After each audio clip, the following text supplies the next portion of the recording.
Hello students, good morning to all of you. Grammar में हम लोग सिंथेसिस का अध्ययन कर रहे हैं और उसके अंतर्गत आता है आपका कॉम्प्लेक्स सेंटेंस। और कॉम्प्लेक्स सेंटेंस में वाक्य के चूंकि दो भाग होते हैं, नाउन क्लॉज, एडजेक्टिव क्लॉज और एडवर्ब क्लॉज। नाउन क्लॉज का अध्ययन हम कर चुके हैं और दूसरा आपका टॉपिक है use of adjective clause. Adjective clause का प्रयोग करके कैसे हम कॉम्प्लेक्स सेंटेंस बनाते हैं। इसके पहले भी मैंने बताया था कि एडजेक्टिव क्लॉज क्या होता है, कैसे प्रयोग करते हैं। एडजेक्टिव क्लॉज वाक्य में एडजेक्टिव का काम करता है या रिलेटिव एडवर्ब्स और रिलेटिव प्रोनाउन से बनता है। और एडजेक्टिव क्लॉज में आने वाली सभी कंजंक्शन की हिंदी ज से शुरू होती है, यहाँ तक आपने जाना। फिर आपने देखा कि एडजेक्टिव क्लॉज का हम प्रयोग कब और कैसे करते हैं। कब करते हैं?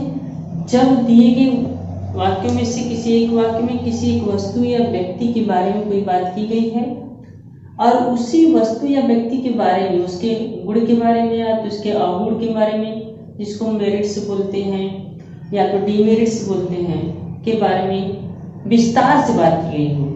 पहले वाक्य में भी बात की गई हो, फिर डिटेल में और विस्तार में बात की गई हो, तब ऐसी स्थिति में हम एडजेक्टिव क्लॉज का प्रयोग करते हैं।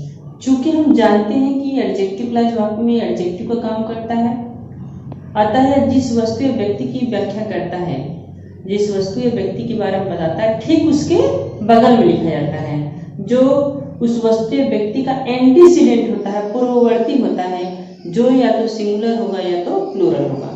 यहाँ तक मैंने बताया था एडजेक्टिव क्लॉज क्या होता है, कैसे इसका हम प्रयोग करते हैं। नियम आपने लिखा है, अब उसमें हम करते हैं एग्जाम्पल। पहला एग्जाम्पल लेते हैं, Ramesh is a good boy. He belongs to a rich family. ठीक, ये वाक्य आपका है। पहले वाक्य बताया जा रहा है रमेश के बारे में कि रमेश एक अच्छा लड़का है। He belongs to a rich family. वह एक धनी परिवार से जुड़ा हुआ है या धनी परिवार से संबंधित है। तो पहले वाक्य में भी रमेश के बारे में बात हो रही है और दूसरे वाक्य में भी रमेश के बारे में बात हो रही है, लेकिन पहले वाले वाक्य में भी पूरा डिटेल दिया गया है। तो क्या करेंगे, इसको हम कॉम्प्लेक्स सेंटेंस बनाएंगे। रमेश के लिए बॉय का प्रयोग किया गया है, तो चूंकि किसी व्यक्ति के बारे में बात की जा रही है, आपने लिखा है कंजंक्शन में, जब हम किसी व्यक्ति के बारे में बात करते हैं तो हु का प्रयोग करते हैं कंजंक्शन, जिसका अर्थ होता है जो या जिसने। तो कैसे जोड़ेंगे, तो हो जाएगा आपका Ramesh is a good boy. तो इसी बॉय के बगल में ठीक आपने लिखा, चूंकि आप जानते हैं कि एडजेक्टिव क्लॉज वाक्य में एडजेक्टिव का काम करता है, अतः जिस वस्तु या व्यक्ति के बारे में बात करता है, बताता है, ठीक उसके बगल में जाता है। इस बॉय के बारे में बात हो रहा है कि एक अच्छा लड़का है, तो यहाँ पे हु का प्रयोग कर देंगे। और दूसरे वाक्य में जहां से क्रिया शुरू होगी, जब हम कंजंक्शन का प्रयोग कर देंगे फ्रेसो क्लॉज रखने के बाद, तो जहां से दूसरे वाक्य में क्रिया शुरू होगी, क्रिया कहां से शुरू है, यहां से, इसी ही के लिए हु का प्रयोग किया गया। तो हो जाएगा who belongs to a rich family. Ramesh एक अच्छा लड़का है जो एक धनी परिवार से जुड़ा हुआ है। ठीक, दूसरा एग्जांपल लेते हैं, आई हैव अ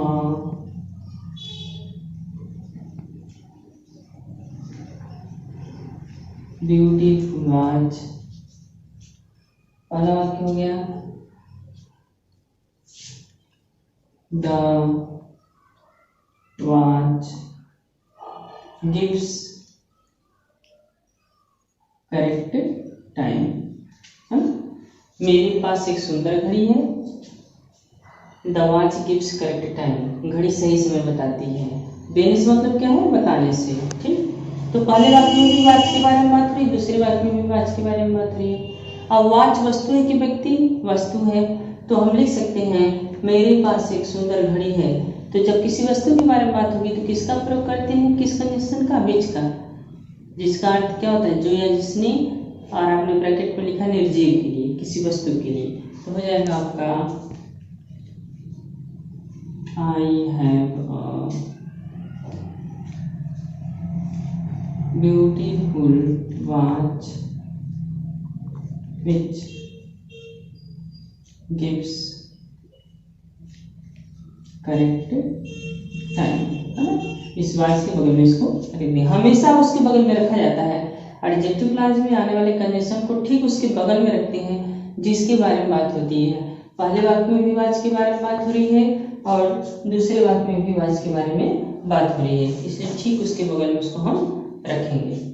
दूसरा एग्जाम्पल,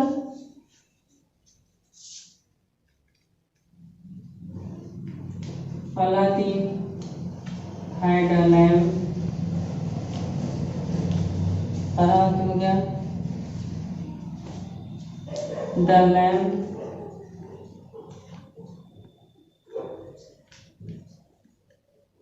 brought him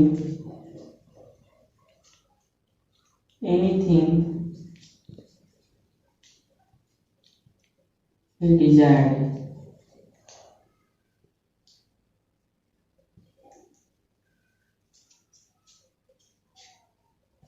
बहुत ही आसान है। Aladdin had a lamp, Aladdin के पास एक लैम्प है, चिराग है। जैसे अलिफ लैला में था ना, Aladdin had a lamp, Aladdin के पास एक चिराग था, उसको रगड़ता था, जिन निकलता था उसमें से और कहता था क्या हुक्म है मेरे आका, है ना। तो सब कुछ लाके उसको देता था जो मांगता था, तो वही अलादीन है। Aladdin had a lamp, Aladdin के पास एक चिराग था। The lamp brought him anything, lamp उसे कुछ भी ला कर देता था। ही डिजायर्ड, जो वह चाहता था। ठीक, तो पहले वाक्य में भी लैम्प के बारे में बात हो रही है और दूसरे वाक्य में भी लैम्प के बारे में बात हो रही है। तो लैम्प एक वस्तु है, इसी को अगर इसको रख देंगे और दूसरे वाक्य में जहां से क्रिया शुरू होगी उसको आगे जोड़कर लिख देंगे, हो जाएगा आपका अलादीन हैड अ लैम्प विच का प्रयोग कर देंगे, brought him anything he desired. Aladdin के पास एक चिराग था, विच ब्रॉट हिम एनीथिंग, जो उसे सब कुछ ला कर देती थी, कुछ भी ला कर देती थी। ही डिजायर्ड, जो चाहता था। Next example,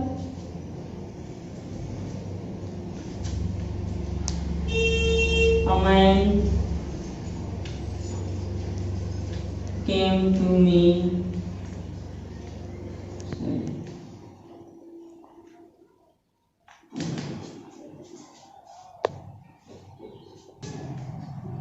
yesterday। दूसरा वाक्य, he was blind। वाक्य है A man came to me yesterday, एक व्यक्ति कल मेरे पास आया था। He was blind, वह अंधा था। तो किसके बारे में बात हो रही है? व्यक्ति के बारे में। व्यक्ति के बारे में बात हो रही है, who का प्रयोग करेंगे, तो who का प्रयोग कहाँ करेंगे? किसी व्यक्ति के बगल में करेंगे। यहाँ पे नहीं करेंगे कि व्यक्ति मेरे पास कल आया था, who was blind। तो यहाँ पे who का प्रयोग किसके लिए किया गया? व्यक्ति के लिए, तो इसके बगल में रखेंगे। स्टडी के लिए तो क्रिया नहीं गया है, इसलिए जिसके बारे में बात होगी आप ध्यान रखेंगे हमेशा कि चूंकि एडजेक्टिव क्लॉज वाक्य में एडजेक्टिव का काम करता है, आता है, जिस वस्तु या व्यक्ति की व्याख्या करता है, ठीक उसके बगल में लिखा जाता है जो उस वस्तु या व्यक्ति का एंटीसीडेंट हो सकता है, जो या तो सिंगुलर होगा या तो प्लूरल होगा या तो दोनों होगा। तो इस व्यक्ति के बारे में बात हो रही है, इसलिए क्या करेंगे, इसको हम पहले लिखेंगे, तो हो जाएगा a man who came to me yesterday, was blind। एक व्यक्ति जो कल मेरे पास आया था, was blind, अंधा था। ठीक है, I know the why you teach him। I know the boy, मैं लड़की को जानता हूँ। You teach him, आप उसे पढ़ाते हैं। ठीक, मैं लड़की को जानता हूँ जिसे आप पढ़ाते हैं। जिसे आ गया या जिसको, जिसे या जिसको, तो किसी व्यक्ति के बारे में बात हो रही है तो किसका प्रयोग करेंगे? whom का।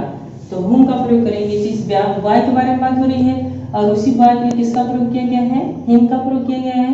तो जब कॉम्प्लेक्स सेंटेंस कंबाइन करेंगे तो इसका अर्थ आएगा मैं उस लड़के को जानता हूँ जिसे या जिसको आप पढ़ाते हैं। जिसको आप पढ़ाते हैं तो इसको नहीं हट जाएगा, तो यहाँ पे क्या हो जाएगा?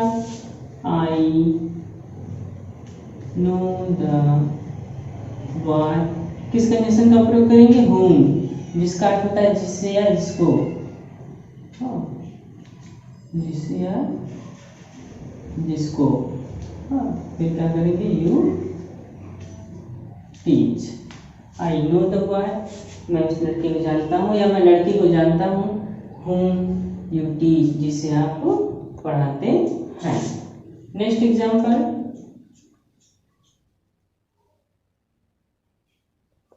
दिस इज द टाउन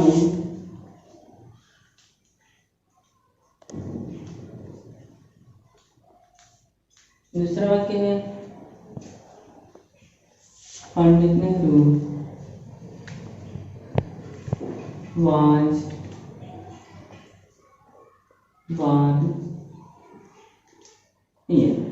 ठीक, दिस इज द टाउन, यह वही शहर है। पंडित Nehru was born here, Pandit Nehru यहीं पर पैदा हुए थे। ठीक, तो अब देख रहे हैं कि टाउन के बारे में बात हो रहा है और इसी टाउन के लिए किसका प्रयोग किया गया है? हियर का प्रयोग किया गया है। तो टाउन मतलब किसी स्थान के बारे में बात हो रही है। जब किसी स्थान के बारे में बात होगी तो हम किसका प्रयोग करते हैं? वेयर का प्रयोग करते हैं। और जिसका अर्थ क्या होता है? जहां। तो कह सकते हैं दिस इज द टाउन, यह वही शहर है जहां पर पंडित नेहरू पैदा हुए थे। इसको हटा देंगे। हियर का प्रयोग किसके लिए? टाउन के लिए। तो होगा आपका this is the town where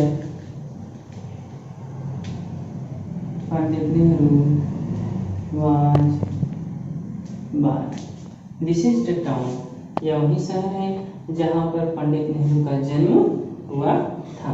ठीक, नेक्स्ट एग्जांपल लेते हैं। You have put my book at a place। You have put my book at a place। ये दूसरा वाक्य है show me the place. You have put my book at a place, तुमने मेरी किताब कहीं पर रख दी है, किसी स्थान पर रख दी है। कहीं मतलब किसी स्थान पर, at a place. You have put my book at a place, तुमने मेरी किताब किसी स्थान पर रख दी है। शो मी द प्लेस, मुझे वह स्थान दिखाओ। तो स्थान के बारे में बात हो रही है। जब स्थान के बारे में बात होगी तो किसका प्रयोग करेंगे? वेयर का प्रयोग करेंगे। इसी तरीके से तो हम क्या करेंगे? इसको हम प्लेसर क्लास बना देंगे। तो कह सकते हैं शो मी द प्लेस, मुझे वह स्थान दिखाओ। वेयर मीन्स जहां पर you have put my book, इसको निकाल लेंगे। ठीक, तो हो जाएगा आपका show me the place, where का प्रयोग कर देंगे। Where you have put my book. Show me the place, मुझे वह स्थान दिखाओ। स्थान के बारे में बात हो रही है तब इसके लिए वेयर का प्रयोग करेंगे। Show me the place where you have put my book. ठीक, next and last example.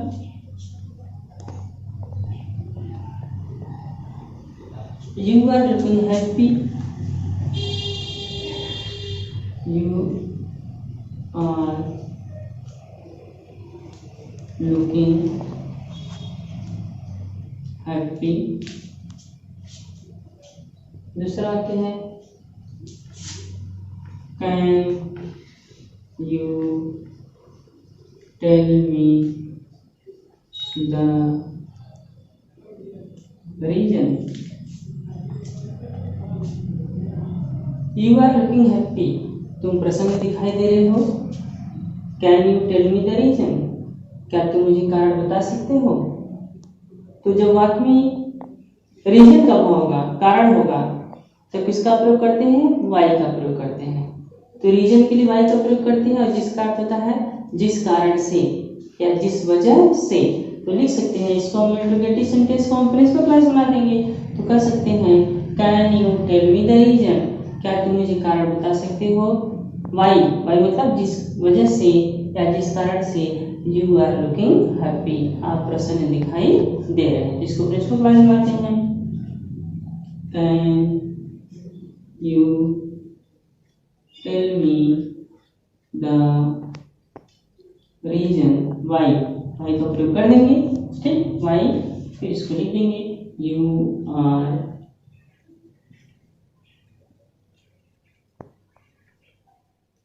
Looking happy, इस तरीके से।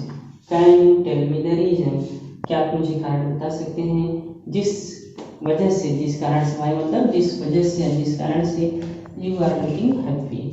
Okay students, it is all about for today. Tomorrow I will explain some more example and you will write in your copy. Okay, thank you.